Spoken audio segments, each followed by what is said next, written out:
sure you're familiar with this quote. You can fool all the people some of the time, some of the people all the time, but you cannot fool all the people all the time. Abraham Lincoln. This is as relevant today as when these words were first spoken. Today, backers of the Vacation Home Bill have repeated misinformation nonstop for the last year to the point that some people have come to believe the lies.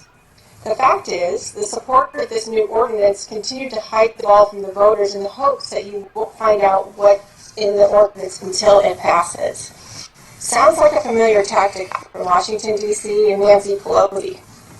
We want you to hear the truth.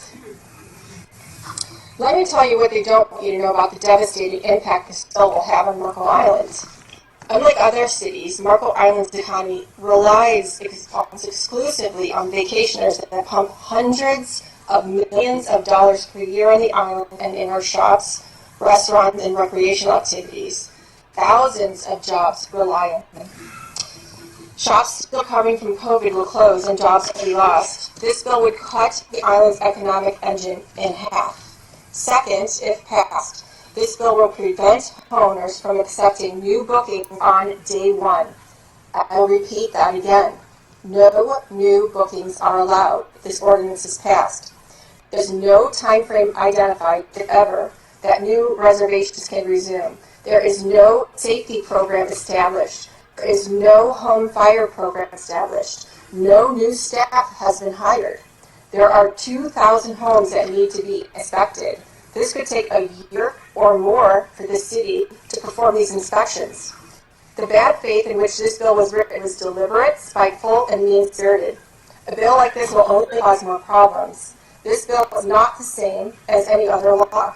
It has changes that fundamentally change critical aspects of the bill. Saying this ordinance is the same as another law in Fort Lauderdale is the lie, which is intended to cover up the worst parts of this ordinance. The changes are designed to sabotage vacation rental owners. It is certainly not a simple registration bill. Because this bill unlawfully strips fundamental rights of homeowners to rent their homes, the legal damages inflicted on Marco Island taxpayers starts August 24th at a rate of $4 million per week.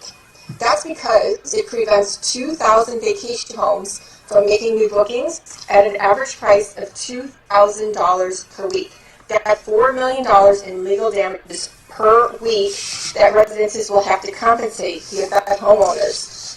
Third, as you'll see, vacation homes generate about $7 million per year in additional real estate tax revenue because they are not homesteaded. This shortfall will need to be picked up by the residents.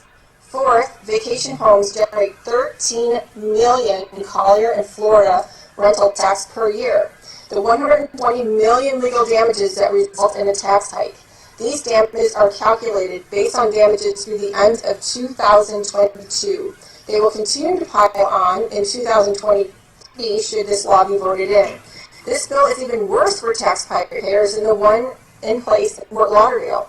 In this city, the real estate tax bills are nearly 3 times the rate paid on Marco based on assessed value. Don't get scammed by believing that some small fees collected by this bill will cover the cost. The real tax bill is coming to the residents. So if you don't want your tax bill to triple, vote no on this bill. Thank you very much.